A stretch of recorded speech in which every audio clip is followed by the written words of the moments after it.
Oh man, my brain hurts. All right, so how did we get here, YouTube? Well, here's what happened. I've just finished watching in real time, reacting and recording my reaction to possibly one of the dumbest videos I've ever seen regarding Tesla.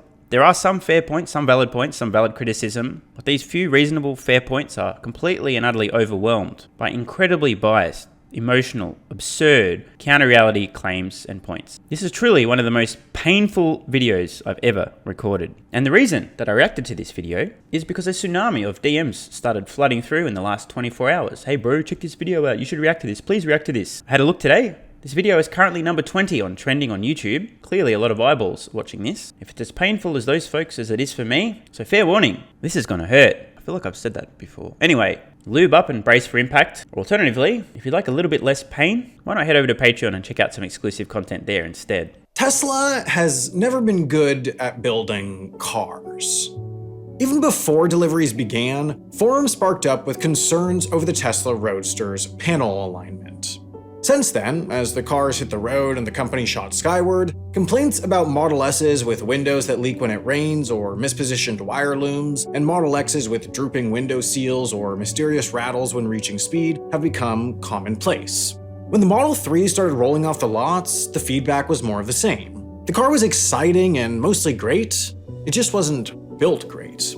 Condensation fogged headlights, interior paneling popped off, exterior pieces were misaligned, paint jobs were inconsistent, and some seals failed to hold while others were drowned in adhesives. It is true that when Tesla or any company has produced millions of vehicles, there's going to be a few, or quite a few, that look like this. And believe me, I'm not a deluded fanboy. Fit and finish, panel gaps, little issues like this have been there from the outset. There's a lot less of them today. For every one Tesla owner who has an experience like this, you'll find hundreds who didn't have a problem at all. No matter the year, the model, or the factory of origin, buying a new Tesla has always been a roll of a dice where the bad rolls have been laid out on Twitter. Of course, social media posts are inherently anecdotal in nature, but Tesla's struggle to deliver a consistent product goes beyond outraged individuals.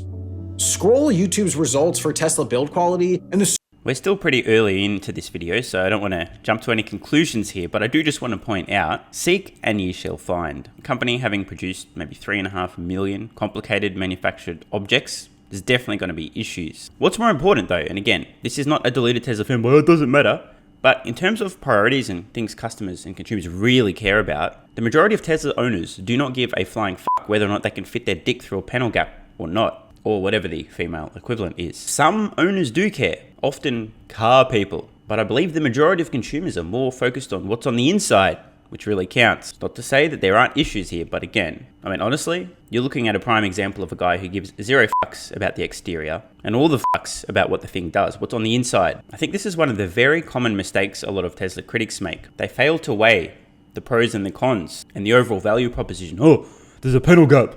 Fucking shit car. Buy something else instead. Ignoring the software, the features, the functionality, the performance, the range, the safety. I could go on and on and on and on. Let's see what else I have to say. Search will populate far more videos offering negative feedback than positive. Or take this poll on Tesla subreddit, where a majority of all respondents reported at least minor or cosmetic issues with their vehicle. While Twitter, YouTube, and Reddit may all have a bias towards negativity, you can take it from the man himself, Elon Musk, who admitted that the company's build quality waned when production ramped up. Or, for perhaps the most objective stance of all, there's the Consumer Reports annual. Gotta interrupt, sorry. This video, whoever made this immediately has lost all credibility. Consumer Reports, Conjob Distorts, is a corrupt organization, unquestionably corrupt, who has it in for Tesla. And I mean this. Some of the truly embarrassing things they've done over the last few years paint a very clear picture. It's got nothing to do with their funding and or ties to the Ford Foundation, links to GM, the company being staffed by former legacy automotive executives, and none of that would happen, except it does, and that's why they're so corrupt. But Consumer Reports has gone from what appeared to be a relatively unbiased, useful organization to an anti-Tesla propaganda machine. These are the same fuckfaces who provided step-by-step instructions in the interest of helping consumers make informed decisions about how to defeat Tesla's driver monitoring system and do things on public roads that are both illegal and extremely dangerous. Of course, the last time I tried to find this article, something weird was happening. It's almost looking like they're trying to make it disappear. But I have to jump in here because suggesting that Consumer Reports has anything valid to say about Tesla vehicles at all, no credibility. Gone. Out the fucking window. This is a staggeringly corrupt organization. They've gone from saying things that make sense a few years ago. Now, do you see an article and you go, what planet are they on? I could be wrong here, but it appears like the producer of this video is making the fatal mistake of citing expert opinions. Consumer Reports, the authority of all authorities. Everything they say is true, correct, and completely accurate. Anything but. Regular viewers of the channel will be fully aware of this, but if you're not a regular viewer, you might be like, what, really, bro? They're great. Not so much. Search YouTube, Solving the Money Problem, Consumer Reports, see what you can find. Reliability rankings, where Tesla placed second to last in 2021 and 19th out of 24 manufacturers in 2022. The company simply struggles to deliver consistent, reliable, well-assembled vehicles. It's been a problem since the beginning, it's been a problem the company has sought to address time and time again, and it's been a problem that's taken different forms over the years. But it's not a problem Tesla's tried to hide. It's not a deep, dirty secret, but rather something that comes with the territory. Tesla has lacked the consistency of legacy car manufacturers. After all, they aren't a legacy car manufacturer. They're the plucky upstart, the company that's been bent on changing the world, the company that's moved fast and broke stuff. The side effect's been inconsistent products, but from the perspective of the consumer, what's one minor rattle or subtle paint problem when you're leading the charge towards a brighter, bolder, greener, gasless future? Weird way of framing things. I'm not gonna lie, I don't think most people who own a Tesla give a flying fuck about any of that stuff. A few do. That's not the primary reason they're purchasing a Tesla. The primary reason they're purchasing these vehicles is because what it offers. Features, functionality, safety, performance, the technology, the software. That's what's drawing most consumers to a Tesla vehicle. It's certainly a mistake to assume that the reason most Tesla owners are buying their vehicles and also not particularly concerned if there's a tiny panel gap here or there or a little bit of a rattle. It's not because they're like, oh, well, at least it's good for the environment. It's more a case of, well, at least it's a fucking amazing car with awesome software, features, performance, safety, functionality. I'll deal with a few minor issues along the way. Right? But even after building the car, Tesla struggles with a step that customers never even knew could go sideways. If Tesla's bad at building cars, then they're at best hit or miss when it comes to delivering them. At certain points, when not quite sure where this is going. I'll be curious to see what comes next. Correct me if I'm wrong. I'm not, so don't bother. But Tesla has delivered every car they've ever produced to customers. Now, I have a funny suspicion that there's going to be some distortion around Tesla's end of quarter delivery push, prioritizing deliveries for customers close to a factory, etc. They're no longer doing this. They're unwinding the delivery wave. Maybe there's something I don't know. Let's find out. Favorable conditions exist, Tesla delivery has been more than punctual. In the case of the Model Y at the end of 2022, slack in demand and increasing production capacity at Tesla's Texas factory shrunk delivery times to a matter of weeks. But for every November of 2022, there's a September of 2018. By the middle of that year, long after Tesla announced the arrival of the sedan-style Model 3, and after some 450,000 eager customers had put down deposits for the vehicle, the company was way behind, only having delivered around 10,000. By September, Musk described Tesla's predicament as delivery logistics hell. But to be at the bleeding edge of what feels like a revolutionary purchase, Tesla buyers are generally willing to wait. In fact, as the delivery problems mounted, some of the brand's most loyal offered to volunteer at delivery centers and help with customer service. What Tesla customers didn't like, however, was being left to wait in the dark, or worse, feeling misled. Some of those who were once happy to wait showed up at delivery centers for their new Model 3 only to find that there wasn't one waiting for them, or that it had been damaged in shipping, or that they had been mistaken for someone with the same first name. Others excitedly waited for their delivery deadline only to receive a call just days before that there would be another delay.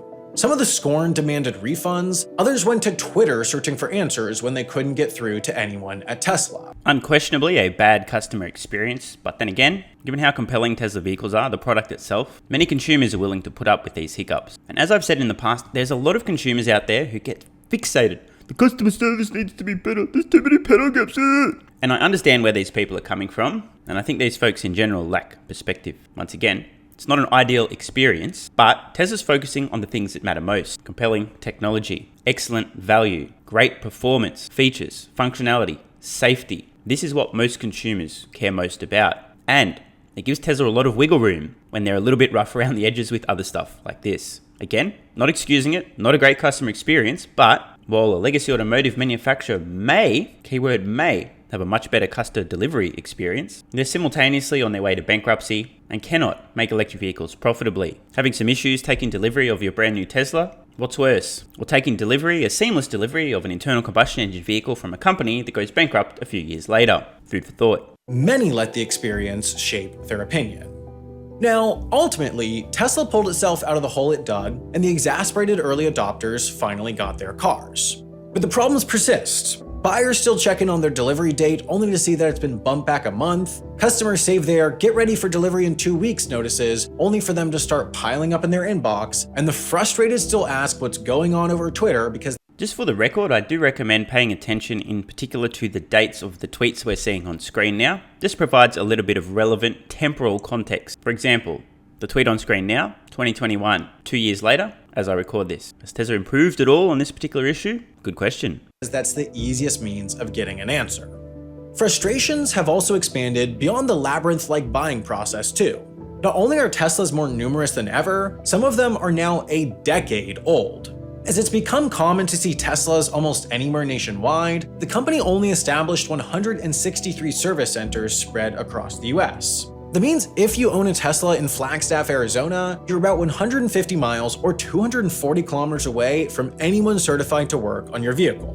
If you live in Wichita, Kansas, your nearest options are all a state border and a 2-hour drive away.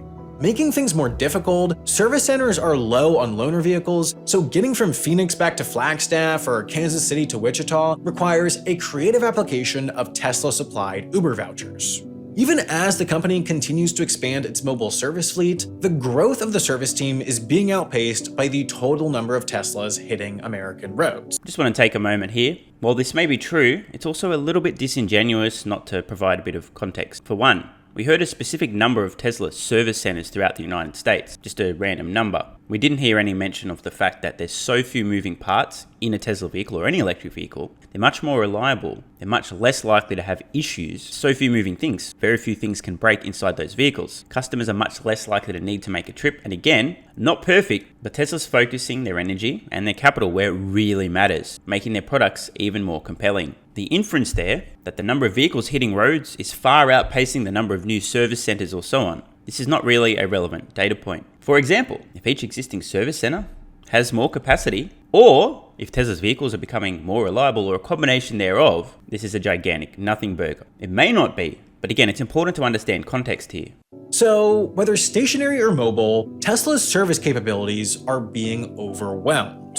Where were once appointment wait times numbered in days have become numbered in weeks that are increasingly liable to cancel. Tesla's driving functions are reliable, an inherent plus of the electric drivetrain, but everything else is clearly not. So facing inconvenient service, Tesla owners just wait, listening to their rattles, air tones, and wind squeals for years, feeling increasingly fleeced by the company that demanded luxury car prices for something that looks nice but feels cheap. So the company is burning through their existing customers, the group most likely to buy future Teslas. Not quite sure where this is going. The insinuation appears to be, well, since Tesla fucked all their early customers, they're not going to buy a Tesla again, therefore Tesla's not going to sell more vehicles in the future. We'll see about that. Let me know in the comments below if there are any Tesla owners today who will buy another Tesla in the future. Alternatively, are there any Tesla owners today who will not buy another Tesla in the future? And I'm not talking to people who go, oh yeah, because of the robotaxi, I went to buy one. I mean, literally, if you're planning on buying another vehicle after your existing Tesla, will it be another Tesla or not? Which is certainly a problem, but perhaps even more concerningly, it's tough to understand what they're doing to attract new ones. Holy shit.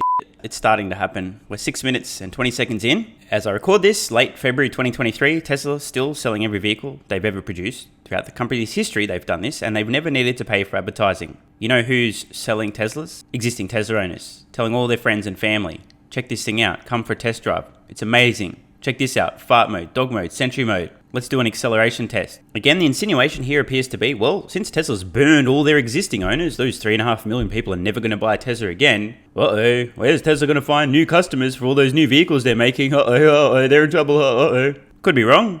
Let's find out. It hardly seems like it's by offering them a deal. Compare a Model Y long range to a Mustang Mach-E Premium, and it has slightly better acceleration, slightly longer range, but a slightly higher price. Where do we even begin? Now, it's true these are tangible numbers, price, acceleration, and range. You can compare them in a table very easily. What you can't compare, software. More importantly, The other thing that we're not comparing here is how much money is Ford losing on every Mustang Mach-E produced, spoiler alert, a lot, and how much money is Tesla making on every Model Y sold, a shit ton. Now, from a consumer's point of view, it doesn't really matter whether or not the company's making money when they sell a vehicle, but from a not going bankrupt point of view for the company, it's kind of important they're making money. So will I take the point here? The Model Y and the Mustang Mach-E on paper, if you're just looking at price, acceleration and range and ignoring everything else, they may look comparable. Just like if you were to say, look at some of the primary functions of an iPhone 14 or whatever the latest iPhone is versus a BlackBerry from 15 years ago. Can it make calls? Yes. Can it send texts? Yes. Can it browse the internet? Yes. Oh, okay. They're basically the same. Kind of what's happening now. Of course, you don't need to take my word for it. Just look at how many of these things are selling and continue to look at how many of these things sell in the future. As far as distinguishable differences go, there are few. To be fair, if you haven't actually been in the fucking vehicle, then yes, there are few distinguishable differences. But if you've actually been in the goddamn vehicle, It's a similar story upmarket with the Model S. The Lucid Air nearly matches on acceleration, beats it on range, and is close enough in price that few in this market segment would bat an eye. And then if you go all the way to the... If true, comparing these arbitrary specs that curiously don't focus on the single most important component of the vehicle there, the software capabilities, you might say, yeah, fair point, the Lucid Air, Model S, they're comparable. But need I remind you that Lucid are expecting in 2023, at least they're attempting to deliver 10,000 vehicles total for the year, all Lucid Airs. And it appears that they are currently offering gigantic discounts on these vehicles and very concerned about actually having enough demand to make those sales. So if on paper, these specs are almost identical between the Lucid Air and the Model S, and Tesla still doesn't pay to advertise, could that potentially give us an indication that there may be more than meets the eye, and in fact Tesla perhaps has a more compelling product than Lucid? It's just not something you can see when you compare directly price, acceleration and range. The other side of the market, Tesla is bested by Chevrolet, whose base model Bolt EV starts for some $15,000 less than the base Model 3, while coming close on many specs. So it's clear that Tesla is not trying to compete based on price, so it's probably something else. Maybe it's by offering something different. Maybe they're trying to entice them. Absurd. They're not trying to offer something different. They're trying to offer something better. And by trying, I mean they actually are. Again, make a product so good it sells itself and it'll sell itself. This is exactly what Tesla's doing. Nothing about a Tesla is an attempt to be different, including the Cybertruck, which I've discussed. Cybertruck is engineering genius. It looks that way because of utilitarian reasons, not aesthetic reasons. The aesthetics are a side effect. Tesla isn't trying to be unique or different. They're just trying and succeeding at being better. The market by offering a vehicle that nobody else does, but everybody else wants. Well, while unique in their minimalistic design, the broad strokes of Tesla's product lineup is uniquely basic. Mid-market sedan, mid-market SUV, upmarket sedan, upmarket SUV. That's it. Bafflingly, Tesla had the opportunity to differentiate its product lineup, and it recognized how massive an opportunity doing so would be, but then just didn't. Year after year after year, I think I know where this is going. I could be wrong, but here's where I think this is going. Tesla had an opportunity to release 79 individual vehicle models like all the other car companies do, because that's what you're supposed to do. But they didn't, and therefore they have missed out on a huge opportunity to sell more vehicles. Because as you know, one category killer per category is the wrong way. The best way is 29 individual models per category, so everybody can pick from something that they like themselves. I could be wrong, but this is where I sense this may be going. This would obviously be a very awkward time to point out that the Model Y now is the best-selling vehicle in many states, some countries, and this is before Berlin and Austin have ramped up.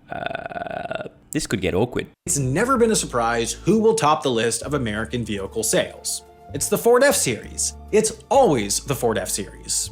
In Kansas or Texas or Louisiana, the pickup represents about 1 of every 20 new car sales. In Wyoming, it's more like 1 in 16, while up in Montana, 1 in every 13 new cars is a Ford F-150. These pickups are just so popular, and the only vehicles that even come close to their sales figures are close equivalents like the Chevy Silverado or Ram trucks. I know where this is going. Hey Tesla, your Cybertruck looks weird. Why didn't you make something that looks like a girl's toy like these? Yes, I said girl's toy, come at me, bro. Why would you do something so different, Tesla? Why didn't you just make something that consumers are already buying? Now, I could be wrong, but I think that's where this is going, and if that is where this is going, then let me debunk it before it happens. If Tesla were to take this advice, they wouldn't have made any electric vehicles in the first place because no one was buying them, because there wasn't a market for them. Tesla created the market for the electric vehicle by producing compelling electric vehicles. So if this is where we're going with this, same thing's going to happen with the Cybertruck. A lot of people with SBS sometimes look at the Cybertruck, don't understand, go, that looks weird. No one's going to buy that because they can't do what a pickup truck can do. But it can do what a pickup truck can do and more. The only caveats there, bed can't go flat, so if you need to load from the side, and the bed is a fixed size, so if you need an extended bed, etc., Cybertruck ain't for you. But outside of that, Cybertruck will do everything that an F-150 or Ram, anything it will do.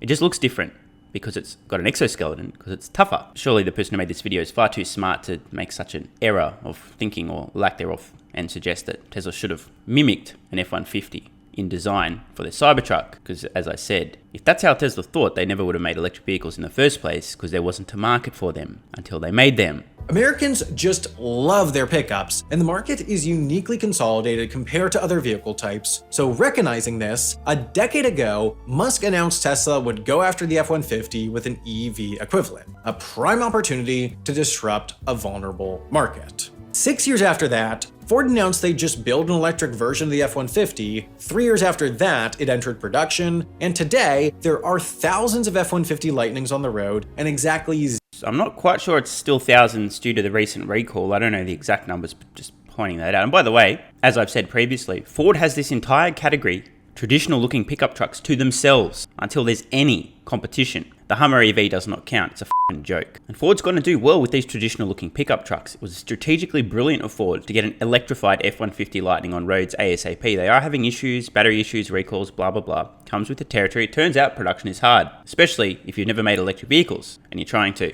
Again, I see where this is going here. At least I think I do. Tesla has always been battery constrained. They don't have enough batteries to put in their vehicles. So I sense the argument is, well, if Tesla had have hurried up with their pickup truck, they could have beaten Ford to the market with a pickup truck. True, but if Tesla had done that, they would have had to take battery cells that they would have put in their Model Ys and their Model 3s and the Model S's and the Model X's and sell less of those, complicate their business structure, invest more capital in manufacturing systems for the Cybertruck, spread themselves thinner, make less money, and at the end of the day, have produced comparable revenue by just selling many more products instead of fewer products. Tesla knows what they're doing. They've strategically timed the release of their products and their product roadmap. While cell constrained, you can't get enough batteries to produce the products that there's existing demand for. It is absolutely insane to release or even announce new products. It just adds unnecessary complexity. So I think I know where this is going. Just wanted to add that important context. 0 Tesla pickups. Adding to the woes, the F-150 was merely joining a market already kicked off by the Hummer EV and Rivian R1T, meaning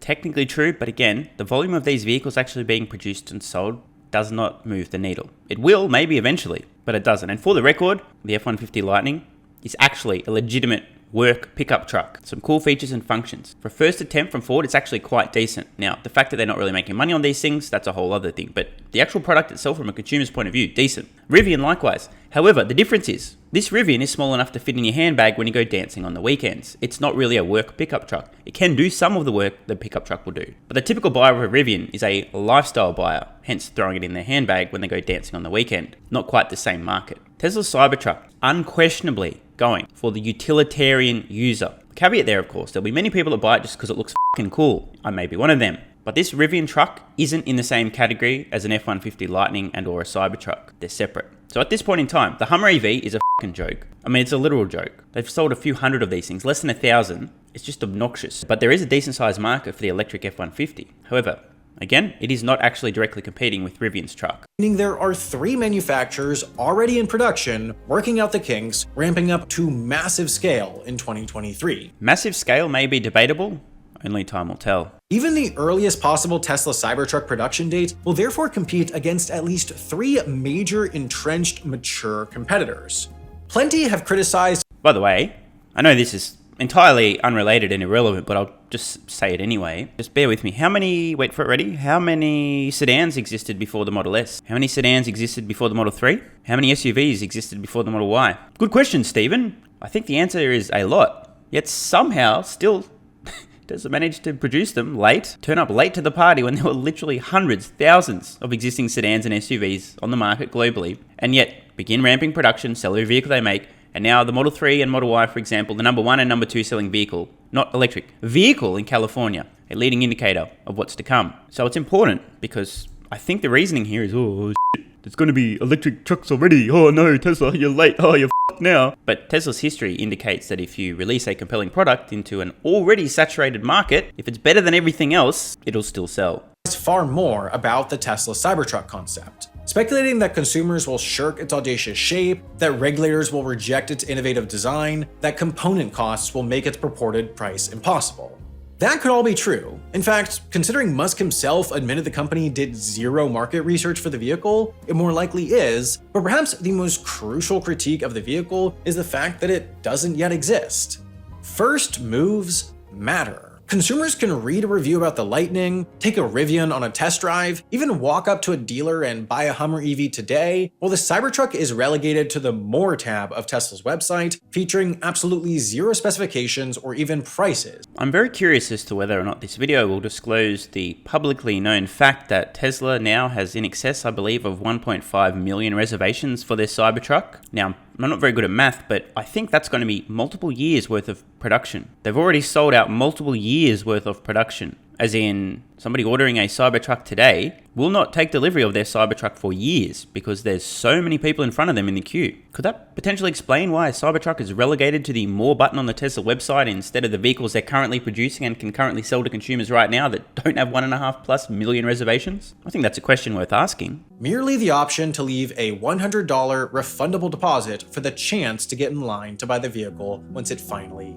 exists. While the devoted few will maintain that the Cybertruck will change the game, it would have been far easier for Tesla to define the game years ago when it first recognized the opportunity that it later squandered. Yes, how do I say this without being obnoxious? Oh wait, I don't care about being obnoxious. What a dumb motherfucker. Seriously, like, it's not personal, but what a dumb motherfucker. They squandered their opportunity. Their opportunity to spread themselves thin by robbing Peter to pay Paul, by taking cells from the Model 3, the Model Y production that they're selling through today, to sell less of those vehicles, to overcomplicate things, and then to try to ramp up the Cybertruck a few years early so they could have more.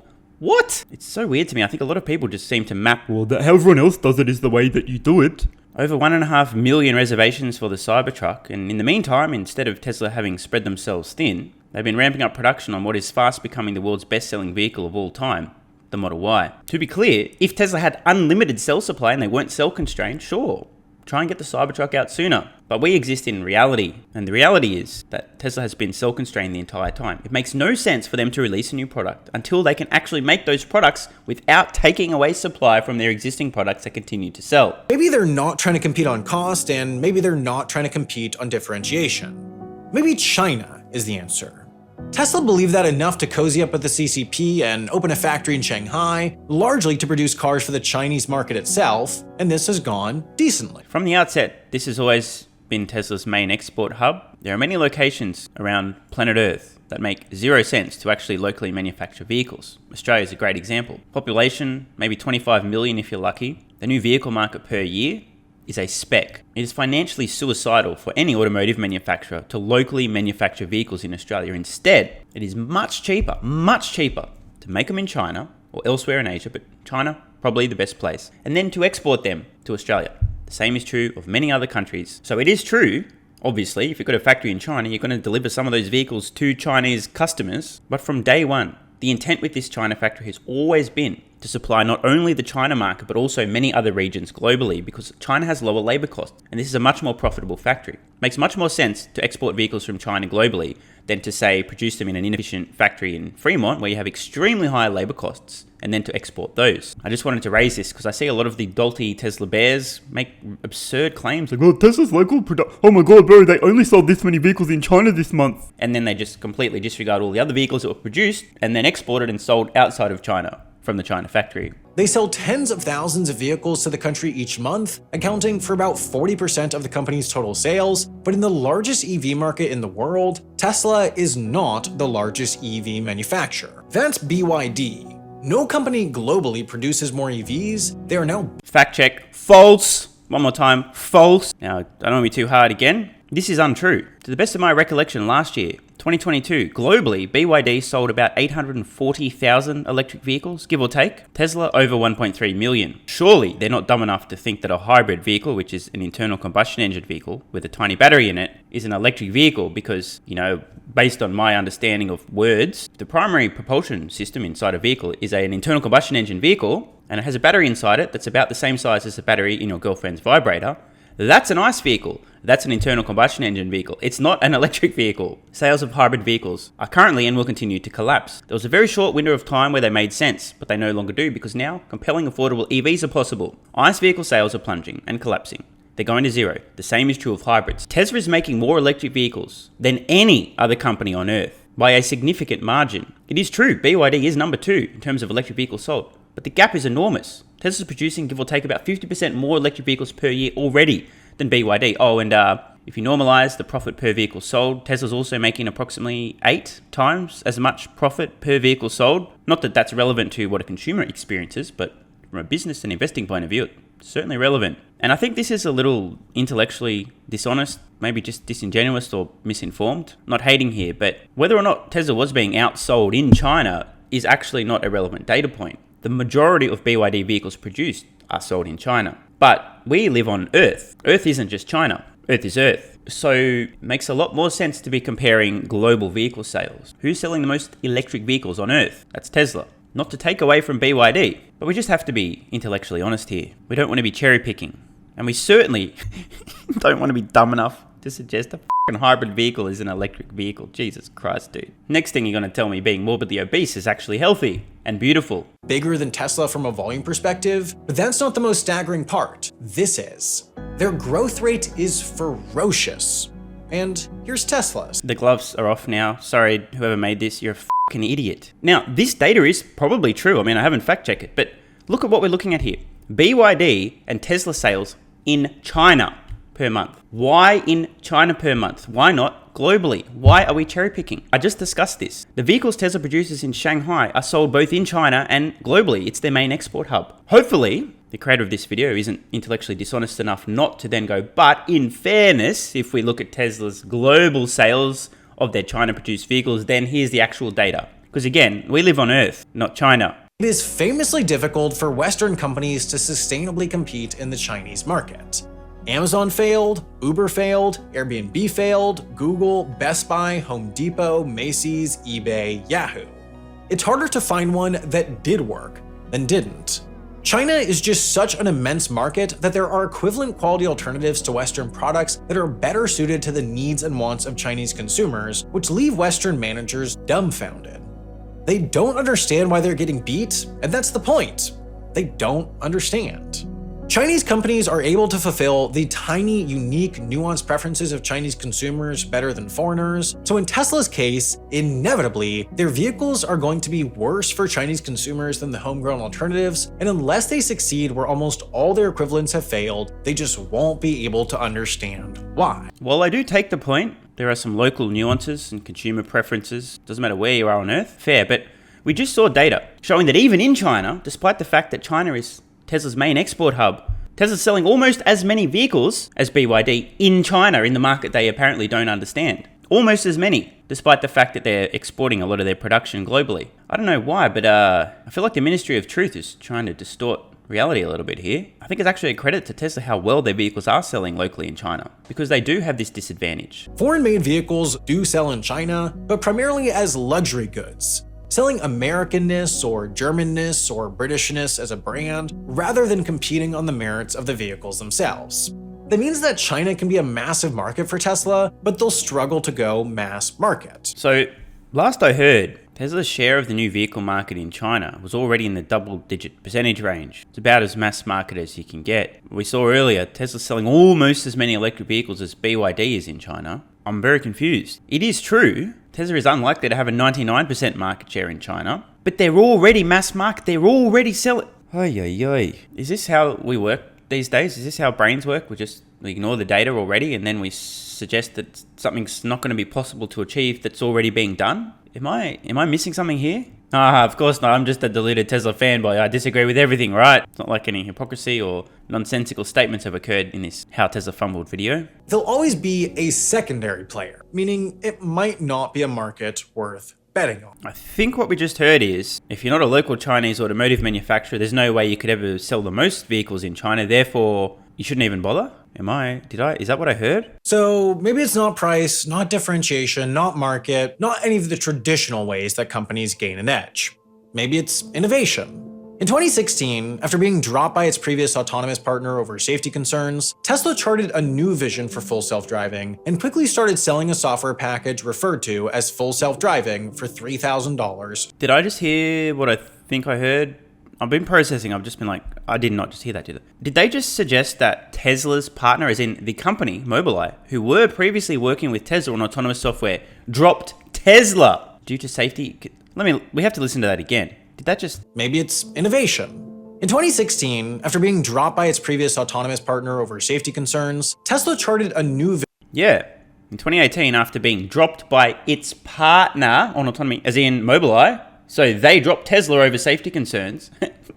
What an idiot. Yeah, that's not what happened. Look, I'll give him a pass. This video is getting long enough as it is. Vision for full self-driving and quickly started selling a software package referred to as full self-driving for $3,000 soon after. But full self-driving didn't exactly mean full self-driving. Rather, it meant adaptive cruise control, auto steer, auto lane change, auto park, traffic light recognition, and a few other driver assist features depending on street type, each requiring driver intervention to manage and monitor, but not full self-driving. Not yet. Musk said that would probably come in 2017 when the vehicle would be able to drive coast to coast from LA to New York without a single human touch, not even for charging. That didn't happen. It also didn't happen in 2018 or 2019 or 2020 or 2021 either, and all the while, Musk and Tesla salespeople, following orders, pressured consumers into paying for the software upgrade, telling them to get it now before the price would rise, which it did, all the way to $15,000, despite the fact that, still today, Teslas are not capable of full self-driving. Some interesting terminology there. Tesla salespeople pressuring customers to buy this software package before the price went up, which it did. So, not sure it's so much pressure as being transparent. Tesla has been very clear. The price of this software will continue to increase over time as its capabilities do. So you can lock in pricing now, or you can wait and pay more because you will pay more. Of course, Elon and Tesla clearly have an optimism bias. What did he say recently at the engineering HQ opening? Tesla specializes in doing the impossible. Late. There's now an open beta for something closer to true full self-driving, but far away from that vision of touchless trips from LA to New York. It's erratic and imperfect in a way that requires a significant degree of human oversight and intervention to avoid becoming a liability on the road. Arguably, right now, it's more trouble than it's worth, but the issue for Tesla is less about whether its full self-driving works. It's that, for the better part of a decade now, it's sold consumers on the promise, failed to deliver, made new promises, failed to deliver, and repeat and repeat and repeat. The type of autonomous that was promised will be game-changing, so the sales pitch worked, but once again, the company has burned through its most promising customer base. That's right, folks. Every single customer who's ever owned a Tesla, who's ever had the FSD package, will never buy a Tesla again. Existing owners. Tesla is facing class action lawsuits and Department of Justice investigations over its autonomous program, but even if those lead to nothing, even if it's navigated strategic ambiguity properly to legally mislead, the reputation Tesla legally mislead, here we go. I take issue with the allegation that Tesla has legally misled. As we've discussed, Tesla makes it very clear the capabilities of this FSD software before consumers buy it. It's clear, unambiguous, there's nothing misleading. You order a Tesla, you look at this package, it literally describes the current available features on the website. That is not misleading. Of course, the argument here from those with SBS, I'll let you figure that one out. But it says full self-driving in the name, therefore they're promising full self-driving just because they say here's what it can actually do at the moment and that's getting better over time. Doesn't matter, because it's called full self-driving. I really do think it's quite a stretch to suggest this is misleading, unless of course you're also including the intellectually impaired who, and I mean this in the kindest possible way, are actually so dumb that they will see full self-driving and then disregard the actual list of features and capabilities and buy the product in spite of those. This software could be called Ass Blaster 69, right? The name is irrelevant.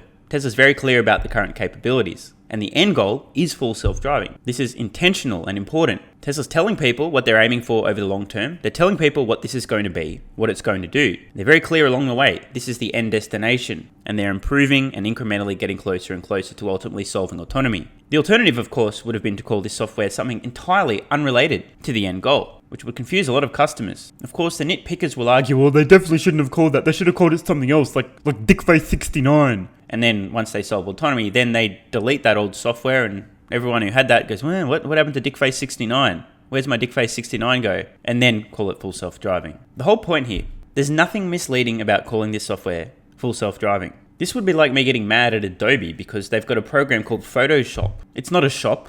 There's no fucking photos. There's some JPEGs and GIFs and PNGs in there. It's not a shop. There's no photos. Fucking Adobe, misleading. Next thing, there's going to be a piece of software called Lightroom that doesn't even have any fucking lights and isn't even a room. And how come my web browser's called Chrome? It's not Chrome. Do you even know what Chrome is? It's not shiny and metal. It's a fucking web browser, bro. And how dare this video platform be called YouTube? What tube? Where's the tube? I don't understand. Tesla has earned as a company whose word means nothing has to have an impact. Getting feisty now. Tesla's word means nothing. I think that's a little bit extreme. Tesla may not always be on time. When you're doing things that have never been done before, it's a little bit difficult with your estimates on timelines. But they do what they say they're going to do, just not always on time. Okay, so not price, not differentiation, not market, not innovation. Maybe it's... Holy shit, dude. We just got to rewind here. I'm going to put these subtitles on so you guys can see exactly.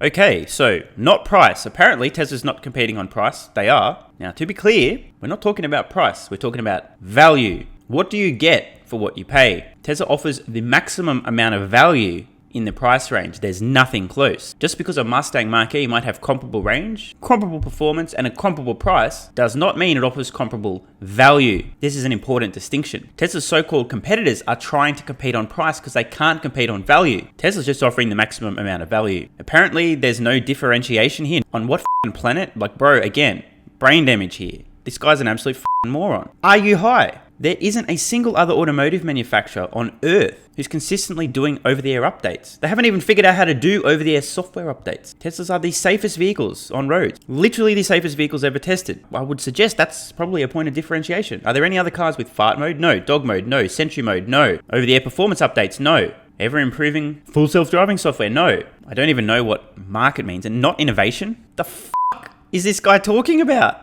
I know I might sound to some people like a deluded Tesla fanboy, but I'm just trying to be reasonable here. And these are not reasonable statements. They do not align with reality. The question posed here, since Tesla doesn't offer anything different, doesn't innovate, doesn't do anything at all, is it Elon Musk? Maybe it's Elon Musk. Maybe that's why they keep selling vehicles. All because of Elon, not because the products are so good and they sell themselves. Not price, not differentiation, not market, not innovation. Maybe it's Musk?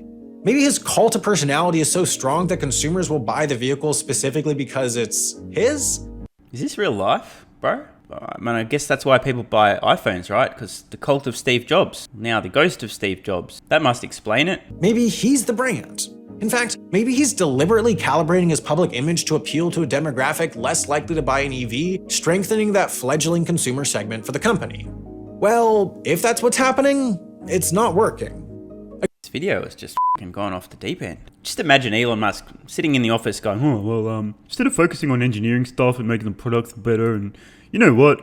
I'm going to try and make a certain image externally to appeal to a certain demographic that aren't our main demographic now, so they can buy more of our vehicles. Because that's how we sell more vehicles, is for me to strategically manipulate people into thinking a certain way so that I can trick them into buying our vehicles, instead of just making the vehicles so good that they don't have any choice but to buy them because they're the best choice in the market. According to a Morning Consult survey, Tesla's net favorability among Democrats plummeted 20.3% between October and November 2022, when Musk purchased Twitter and started making a series of controversial changes and statements.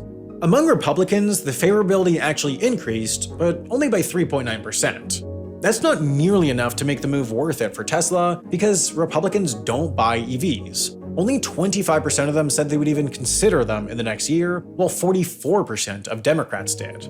So, if you make the very simple assumption that a company's favorability correlates to its shares, Elon Musk's actions objectively reduce Tesla's sales and objectively reduce Tesla sales? Sorry, hang on, we gotta listen to that again. Elon Musk's actions objectively reduced Tesla's sales. This is apparently objectively, not subjectively. If true, why did Tesla increase their sales year over year, quarter over quarter? Why do they continue to sell more vehicles month after month? Good question. I'm not sure there's an answer though, other than the fact that Elon Musk's actions have not objectively reduced Tesla sales. They have, however, caused a very, very vocal minority of virtue-signaling morons who hate themselves, who are desperate for the approval of others, and made a big stink on Twitter, describing how they'll never buy a Tesla because Elon's a big bad billionaire, misogynist, racist, homophobe, transphobe, Nazi. What else are we thinking here? What else? Oh, I think I ran out of stuff. Yeah, all those things. Those few super loud virtue-signaling drones are not representative of people on Earth. Hence, Tesla continues to sell all the vehicles they make, despite Elon's actions objectively reducing Tesla sales. Elon Musk's actions objectively reduced Tesla sales and took money out of its shareholders' pockets. Extraordinary claims require extraordinary evidence, so I am very much looking forward to the extraordinary evidence to back up these extraordinary claims. We're not going to see the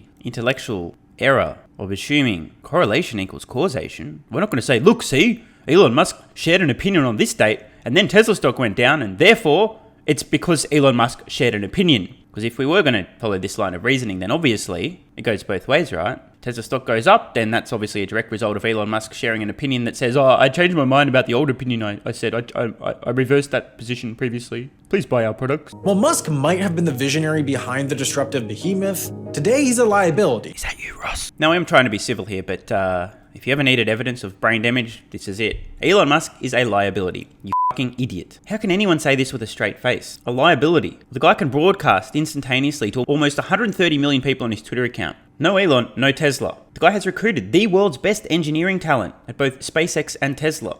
A liability. He's an asset. No Elon, no engineering talent. No Elon, no Tesla. I cannot believe that this has been said out loud. I just can't believe how fucking dumb some people are. How can you suggest this guy's a liability? Like, are we on the same planet? Now, to be fair, there are a small number of people with very small brains who actually think this is true, that Elon is a liability. There's been a few morons recently wanting to rein Elon Musk in, have him step down as CEO. I'm not even kidding. These folks are deluded. Holy fuck, dude. How about a quick analogy? You see, somebody might suggest that I'm a liability to my own YouTube channel and my own Patreon account, because I also speak my mind, and sometimes people get mad, triggered, and butthurt, and they rage quit. Happens all the time. Every time I post a new video on Patreon, someone gets mad and leaves. At least somebody. One person, every time. So you might say, Stephen Mark Ryan is a liability. He should be removed from his own YouTube channel and Patreon because he shares too many opinions and people get mad sometimes. Now, I don't want to be too arrogant here, but if I was gone, I don't think there'd be any more solving the money problem, which may suggest that I am in fact not a liability, but the asset. Similar is true of Elon Musk and Tesla. An increasingly unlikable loose cannon who can't seem to separate his image from the company. Here we go. We knew it. I knew it. Finally out. This is an ideologically motivated, politically motivated, emotionally motivated hit piece. Listen to this. An increasingly unlikable loose cannon. According to the bottom 0.01% of humanity, who, yes, they will absolutely say this on Twitter. Oh man, this video is really delivering the goods. There's not a whole lot left to set Tesla apart. Dude's lost his fucking mind. I mean, this is deteriorating at an incredible rate here. Nothing else to set Tesla apart. This hurts my fucking brain, dude. This isn't an existential threat. It's not like Tesla is going to suddenly start fading away. It's still a tremendously large, profitable company with an incredibly passionate fan base that will find ways to defend any and all accusations of weakness, and there are clearly hordes of people that love their vehicles. The irony here, bit of small brain syndrome, right on display. What did we just hear? Hordes of people love their vehicles, has an incredibly passionate fan base that will find ways to defend any and all accusations of weakness.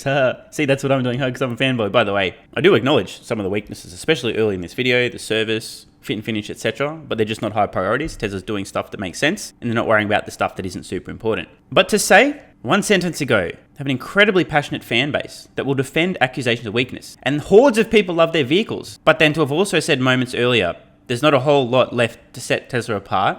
To not be able to join the dots between a horde of fans, very loyal customer base, and to suggest that not a whole... What? This is some legit doublespeak right here. Up is down, down is up, war is peace, freedom is slavery, ignorance is strength, and there's not a whole lot to set Tesla apart. Apart from their raving fans who'll defend them for any... Why would they have raving fans? If maybe something is setting them apart, that's why they have the raving fans. A whole lot left to set Tesla apart. This isn't an existential threat. It's not like Tesla is going to suddenly start fading away. It's still a tremendously large, profitable company with an incredibly passionate fan base that will find ways to defend any and all accusations of weakness, and there are clearly hordes of people that love their vehicles. But people are learning to love other EVs too. Rife with quality issues, poor customer service, broken promises, and a generally amateur feeling, consumers are taking the safe route and increasingly opting for the options put forward by the incumbent manufacturers. Bruh, the brain damage is just painful now. It hurts. This is causing me physical pain. The Hummer EV, which we saw moments ago, has sold less than 1,000 units in total. Ford F-150 Lightning, a few tens of thousands, recent recall around battery issues. Tesla's still the only game in town. I'm curious as to whether or not we'll see some comparisons of the actual number of vehicles sold by Tesla's so-called competition, who are now stealing Tesla's thunder, or whether or not that will inconveniently not be mentioned. Don't get me wrong, there are other companies selling electric vehicles today and some consumers are buying them. But in the scheme of things, Tesla this year will do close to 2 million vehicles delivered. No one else is even close. I think what we're hearing is the competition is finally coming for Tesla instead of all over itself, and I tend to disagree. Meanwhile, startups like Rivian are looking at Tesla's shortcomings and addressing them, offering better quality, better customer support, and better communication. Awkward moment to mention the recent Now You Know video showing their Rivian bricking, couldn't even open the fucking thing, couldn't even get it towed. Yeah, let's not mention that. So Tesla's just sitting there, preying on their downfall, letting market share just march out the front door. Again, I mean, I don't want to be personal here, but this is one of the dumbest motherfuckers on earth. We have to rewind and listen to the idiocy of that comment. Rivian are looking at Tesla's shortcomings and addressing them, offering better quality, better customer support, and better communication. So Tesla's just sitting there, preying on their downfall. So Tesla's just sitting there, as in not doing anything, not innovating, not driving their costs down, not expanding. No. They're just sitting there. They're not developing their... No. They're just sitting there, praying that the so-called competition will just fail somehow. In the meantime, Tesla's just letting their market share just slip away. This would have been a reasonable video if it was more credible. But the absurdity of some of these statements, bro. Letting market share just march out the front door. Tesla's competitive advantage was built on scarcity. For most of their history, they were the only legitimate horse in the EV race. Consumers were willing to deal with bad quality and service and communication because it's the price you had to pay to get something groundbreaking. But Tesla is no longer a startup. It's one of the largest companies in the world, yet it still operates like a startup. Oh my god, dude. I'm really trying not to just tear this idiot to pieces. I mean, yeah, okay. I believe that they're attempting to frame the fact that Tesla's still operating like a startup as a negative. Meanwhile, Ford, GM, Volkswagen, Rivian, and others are acting as the adults in the room. I'm going to make some assumptions here. For those of you who are currently or have recently read Tim Urban's brilliant book, The Story of Us, I have zero question. This guy is part of an ideological golem, so overcome by his emotions that he can't see or think clearly. Of course, you would make the same accusation of me, right? I'm just a deluded Tesla fanboy, can't handle any criticism. Fucking hell, dude. I'm actually really surprised that we haven't heard Elon Musk be described as a right-wing conspiracy theorist yet. Hopefully it's coming. I just can't, bro.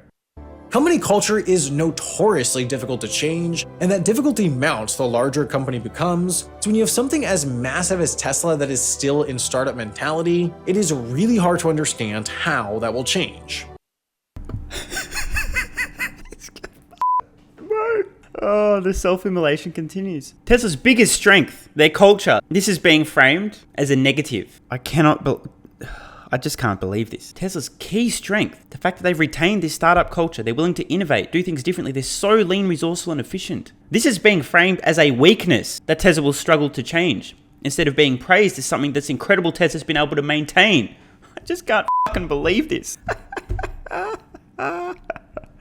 Oh my god. Tesla's fumble is what it could have been. They had a decade head start. Outro coming here. Tesla's fumble. We're finally learning their fumble. What could have been? What could have been? Could Tesla have been the world's largest EV maker? Could Tesla have compelling technology? Could Tesla have the world's best-selling vehicle by revenue, soon to be unit volume? Could Tesla have an unassailable lead in terms of their production techniques, manufacturing, battery costs, autonomous software? Could Tesla still be selling every vehicle they make without the need to advertise? Could Tesla have innovated in terms of battery designs? Could Tesla have built the world's largest and most comprehensive and reliable supercharging network? Oh, Tesla, you fucked up, didn't you? You really squandered that lead. Oh, what could have been? And of course, from the business and investing point of view, could Tesla be the only company on earth today profitably producing EVs at scale? Their next closest competitor, BYD. Tesla's making 8 times as much profit per vehicle sold versus BYD. Oh, what could have been Tesla if only you didn't fuck everything up. This is going to be good. On the burgeoning industry that within decades will just be known as the auto industry. They could have been the auto manufacturer. They could have been a giant. They could have been Ford, GM, and Chrysler. But instead, the other EVs are here. They're popular, they're competitive. This guy's just destroying the last shreds of credibility. Tesla has produced 3.5 million electric vehicles. Maybe more than that now. The competition that's supposedly here, in the tens, in the hundreds, maybe in the tens of thousands. Tesla is the... I just can't. It's not just me, right, guys? This is just delusion in a nutshell. And while Tesla keeps making excuses, breaking promises, burning bridges, and swinging wildly for the fences to keep the hope alive, everyone else is slowly and methodically chipping away. This is being framed as Tesla having squandered what could have been. Look on screen. You can't be serious. Maybe Tesla succeeds. Maybe it's able to use its dominant market position to maintain its dominant market position. What a fucking dumb bro. We've just heard a tacit admission. It wasn't even tacit, it was blatant. Dude claims that, accurately by the way, Tesla already currently has a dominant market position. Maybe they're able to maintain their already dominant market position. Moments ago, did we not just hear that Tesla had squandered their lead? What could have been? I think the target demographic of this video is clearly one very far end of the bell curve. Its dominant market position to maintain its dominant market position, but what's sure is that it's going to be a whole lot harder than it had to be. This day of mature mainstream EV market competition was always going to come, and it still hasn't come. It's not here. This is so painful, guys. You have no idea how much this hurts. Yet Tesla did little to prepare and did lots to open up pathways for their competitors to eat into their market share. Tesla did little to prepare, bro. It's so hard not to literally just vaporize this fucking idiot. In 2014, when no one was making electric vehicles of any meaningful scale other than Tesla, Tesla announced a gigafactory in Nevada, whose goal by 2020 was to produce approximately 500,000 vehicles worth of battery capacity that would go into Tesla vehicles, meaning Tesla would sell 500,000 vehicles in 2020. According to shit McMoron over here, Tesla did not prepare. I mean, I know this is going out on a limb here, but if in 2014 you're announcing a plan 6 years out and preparing to produce 500,000 electric vehicles per year in 2020, when everyone's laughing, going, bro, there's no way, the market's not even that big. What are you talking about, you idiots? Call me crazy, I would suggest that's preparation. Lots of preparation, in fact, because the whole industry's going, oh, you're idiots, and Tesla's going, oh, really? Well, we're going to prepare because we know what's happening and you don't. Building out the world's most extensive, reliable charging network, that's not preparation as well. No, that doesn't count. Starting at the high end, driving the cost down, that's not preparation either. Covering vehicles in a suite of sensors years before you'd be able to solve autonomy to collect data to eventually solve it, that's not preparation either. Building a factory in China, fully owned factory in China, unprecedented, that wasn't preparation either. I mean, I can't take this seriously anymore. This is some legit doublespeak. Little to prepare and did lots to open up pathways for their competitors to eat into their market share. So if in 10 years, Tesla is anything but the biggest car manufacturer in America, the explanation will likely be less about what it does over the next decade and more about what it didn't do in the years it squandered leading up to today. I don't have any fucking words, dude. I just don't even have the words. Up is down, black is white. Now, look, I don't know who Bend Over Productions is. I'm not sure if it's an individual, if it's a propaganda outlet. I have no idea. It's my first ever time seeing any of these videos. But this is unquestionably one of the most intellectually dishonest, disingenuous, and illogical criticisms I've ever heard of Tesla. It's just not credible. You can't say things that completely go against reality, the opposite of reality, and expect to be taken seriously. I'm absolutely at a loss. You know, it's just dawned on me. What we've just witnessed reminds me almost exactly of the same kind of justification you might hear, say, for example, from a guy who permanently lives in the friend zone a nice guy, a pleaser, trying to justify, trying to explain to a woman he's interested in why she should dump her bad boy boyfriend because he's not good for her and he's not a nice guy and he doesn't buy you flowers and treat you nice and do whatever you say and bend over and change his opinions to match hers and you should really date me because this guy's a loser and he's not good for you and I'm really nice and I'm a nice guy.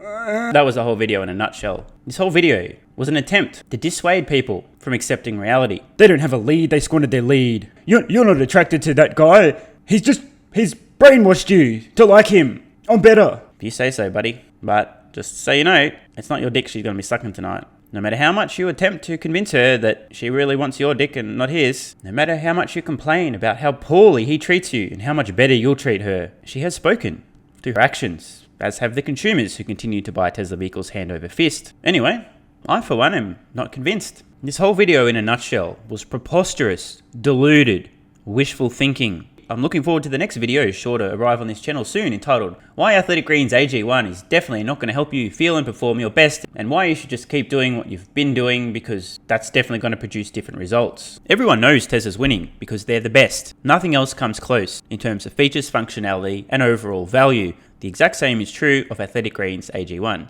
I've been taking this stuff every day now in the morning for almost 2 years to massively increase my energy, my athletic performance, my ability to recover, my mood, my sleep, my energy, you name it. Sure, if you choose, you can deny reality. You'd say, hey, I don't have any nutritional gaps. I don't need 75 high quality vitamins, minerals, and whole food source nutrients. My gut health's perfect. I don't need any prebiotics or probiotics. I don't have any stresses in my life. So who needs adaptogens? I don't need a healthy gut, good digestion, improved mood or energy. Who needs that? And the fact that I continue to get messages, comments, DMs, day after day, people saying, man, I've been on this stuff for a few weeks now, I feel amazing. Just like Tesla continues to sell every vehicle they make. Doesn't mean anything. If, however, you're absolutely insane and you're more interested in facts and results rather than opinion and hyperbole, the kind of person who watches a supposed documentary about Tesla claiming that they've squandered their lead, they wasted the last 10 years and now they're in trouble. If instead, you're more interested in reality, the reality, just about everyone who takes Athletic Greens AG1 loves it. If you're a regular viewer of the channel, you will have seen dozens of testimonials recently. I'm not going to rehash them, but I do just want to point out,